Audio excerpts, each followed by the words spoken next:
So let's kind of dive into the relief bill that was passed recently. Yay. So, We've done something for workers for once in I don't know how many years. God Almighty. And yeah, I'll stop for a minute. Go ahead, Jake. yeah. No, there's a lot of good stuff in there. $1,200. A $1,200 check is going to be sent to every American adult that made less than $75,000 on last year's tax returns. That amount decreases from 70 if you made between 75,000 and 99,000, and it goes away completely if you made more than 99,000 on your last filed tax returns.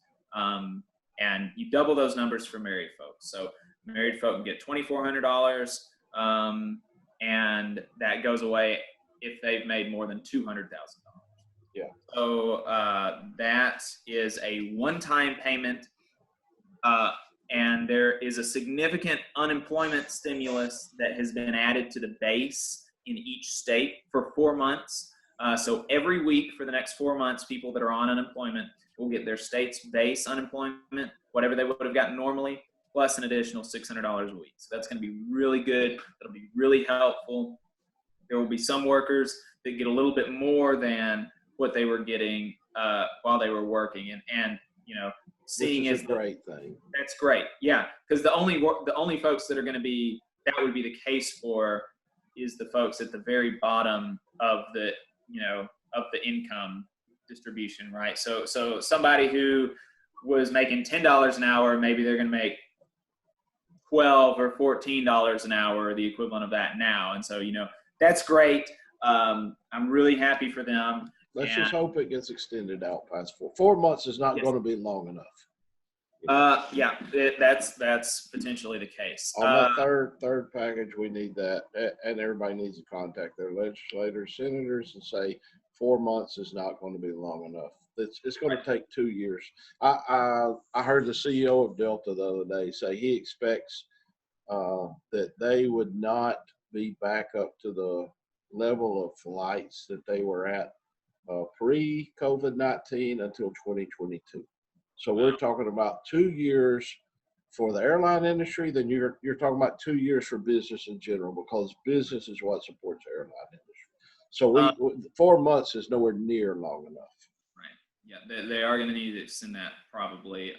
There's a good program in there I thought was really interesting. It's some sort of small business protection program. They're giving loans to small businesses, and those loans will be forgiven once this crisis is over, so long as the loans were used for rent, utilities, and payroll if they don't lay anybody off. So yes. If you had 10 employees and you lay off one, then 9/10 of the loan is forgiven. Whereas you would have 100% of the loan forgiven if you had kept that one person on the payroll. So that's a really good incentive for small businesses to keep everybody. The thing that would really be the best is for everybody to stay on the payroll, just to kind of freeze everything in amber while we wait this out, and to be paying folks their payroll. Yeah. And that way, as soon as this is over, we can get back to work as normal. That's not going to happen because so many people have already filed for unemployment. So many people have already been laid off. But this is a good incentive to keep folks on that are still on. And for everybody that complained about Pelosi dragging this out for an extra 3 or 4 days, it's those things like that. Right. That said we're not going to do this unless you keep those people employed. Those are the fine details that everybody wants to overlook that really help the workers across the nation. That wouldn't have happened if the Democrats hadn't used a little bit of their political capital and said, like, no, we need these things to happen. And so, when your favorite small business is still open 2 years from now. Yeah, with all the employees. Yeah. And I'm no fan of Pelosi. Don't get me, anybody that as well as I do, I'll be the first one to trash Pelosi all day long. But, give credit where credit's due. That's right. You know who to thank, and it's not Kevin McCarthy or or Mitch McConnell. Mitch McConnell, God Almighty. So, so that's a really. There's a lot of folks that think that they have not allotted enough money for that small business protection program. They have allotted $350 billion for that. A couple of conservative economists estimated that to fully fund that program would take 1.5 trillion. So I'm unclear as to what happens. Well, we still got the three, and that's what, and that's why I was saying with the 4-month unemployment insurance as well. This is just the second of 3, possibly more. There, as soon as Congress gets back to work, if they ever get back to work, then we're gonna have the third one come out, and let's hope that not only with that small business loan program, they also extend the unemployment as well. Right. Yeah. It does leave out a lot of folks, though. So college students, they do not qualify for the $1,200 check if they're claimed as dependents. They don't qualify for the $500 that other dependents get because they're over 18. They don't get their tuition. They don't get a tuition refund. They don't get rent forgiveness for off-campus housing. They don't get to keep on-campus jobs, and they're not getting student loan forgiveness. So, like the college students are, a lot of them are really going to be in a bind. They need to be one of the groups that are addressed in a third or a fourth package. There's a lot of folks like that that are going to be left off. There's no $1,200 check for folks that had a high-paying job last year but were laid off before the coronavirus happened, right? You could imagine somebody who filed taxes in 2018 who made $100,000 and they have been laid off for the past 6 months, and now they don't get that extra $1,200 that everybody else is getting. So that's like a needless means testing that's really not saving the government that much money, but there's a significant amount of folks that's going to affect, and that's going to affect poorly. Yeah, there's a significant amount of union workers that's going to affect because all your General Motors employees, our UAW workers, most of those folks, if they're working, and truth be known, they're working 60 hours a week, trying to sock away money for retirement because God knows we don't have any pensions any longer. Those folks that are making 80, 90, sometimes $100,000 a year, those are union workers. Those aren't CEOs. Those aren't rich fat cats. And $100,000 it's not much. Like $100,000 in Alabama is a decent amount of money, right? Like you're solid, solid upper middle class. But in New York, in LA, anywhere, that's $100,000 is not a whole lot of money in New York or Los Angeles. Not when they're paying $5,000 a month for rent. Yeah. So, there's a lot of folks that are being left out in this package that are hopefully they're going to see some relief in some future legislation. It leaves out undocumented immigrants, obviously. There's a lot of folks that are packaging your chicken, that are picking your fruits, that are picking your vegetables in this country, that they have not been helped at all. They don't qualify for unemployment. They don't qualify for any of this stimulus stuff, and they are being completely left out to dry. And I know that there are partisan reasons for that. Republicans don't want to do anything to help undocumented immigrants, but this is like, if ever there's a time to put politics aside and recognize what needs to happen during a crisis, that you have to help everybody that is living within your borders, whether or not they're a citizen. This is a time that is working, and that's the point. They are working within the borders. They are providing a service that many Americans are not willing to provide. Right. So and they're already at the bottom. Undocumented immigrants are at the bottom of any kind of totem pole that you want to have for a hierarchy in America. And now that totem pole has just been slammed with a sledgehammer.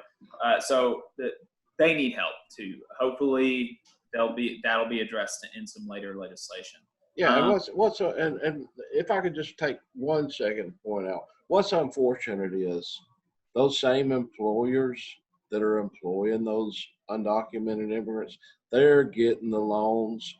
And we can talk about patriotic and we can talk about what's the right thing to do as far as undocumented workers go. But the fact of the matter is, they're being employed by these so-called small businesses, the so-called patriots of the world, the job providers of the world. And these folks are getting all of that, the subsidies that are coming out of these support bills. And I think it's just an absolute shame. It's an absolute shame that the folks that they employ are getting nothing, absolutely nothing. Yep. So there's a lot of good stuff in the bill. We talked about that in the law.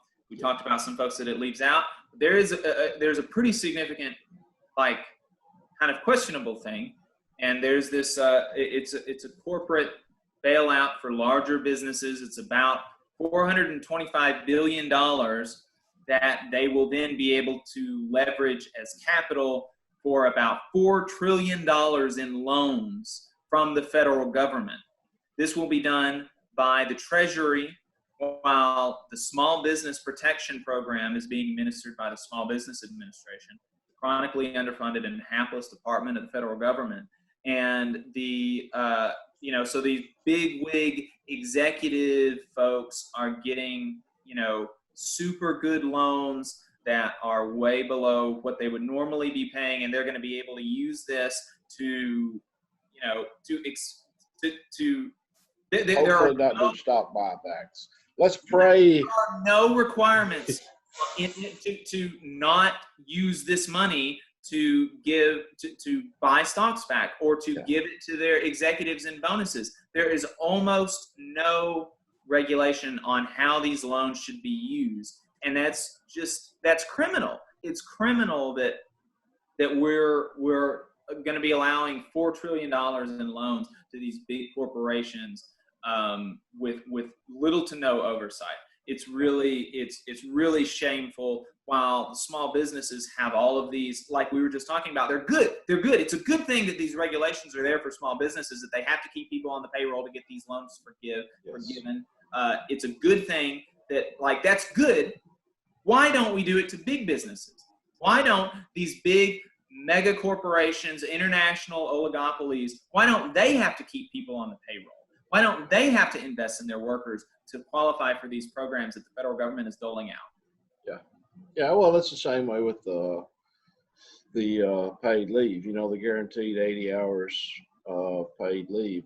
It only was effective for businesses of 50 employees to 500. So anybody over 500, anybody less than 50, they get nothing. And I think that's a shame because, all those in that 50 to 500, it's being subsidized by the government. The government's paying it.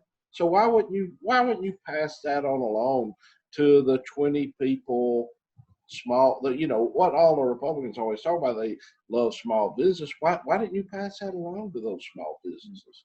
It's insanity. Yes, that it doesn't make sense to me. I can't, it makes sense to me because the government is run by these big executives, and that's who's writing the laws and stuff. But just like from a moral and ethical perspective, it's a shame. It's not a way to dole out government funds. It's not a way to leverage government's power. Not good. Not good. They're paying taxes just like everybody else is. If we're going to talk about equality under the law, they're paying taxes just like everybody else is. They should be afforded those same benefits that everybody else is. All right. So I think that gets us through the relief bill. Do you have anything else you'd like to add to that, David? No, I just, once again, I'm going to hammer on it. We've got to push for more because this isn't going to end. I mean, I know New York is being hit hard. I know Washington State is being hit hard right now.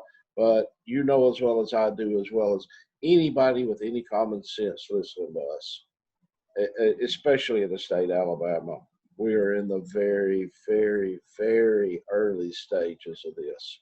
this is going to be going on for months. As it spreads out of New York, as it spreads out of Washington, as it spreads out of New Orleans, out of Atlanta, it's going to make it into the rural areas, and that's where you're really going to see. And I've said it, I'll say it again.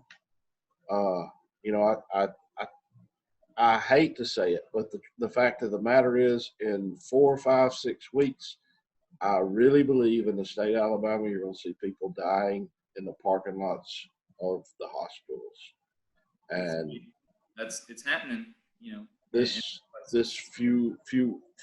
just a few months of 4 months of unemployment ain't gonna cut it. You just watched a clip from the Valley Labor Report. We're in North Alabama talking about the news for workers by workers.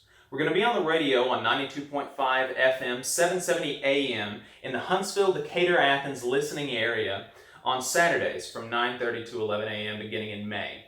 We believe that this is a really good opportunity to put new ideas in front of a conservative talk show audience. This is an audience that has never so much as heard the word union in a positive light. But we need help raising the funds to purchase the airtime. So if you could afford to send us a few bucks, you can do that by going to patreon.com/thevalleylaborreport. If you can't afford to do that, that's fine too. There are a lot of people going through some really rough times right now. So if you could just share our videos, that would be really helpful. Be sure to subscribe to our YouTube channel and follow us on Facebook and Twitter. Thank you.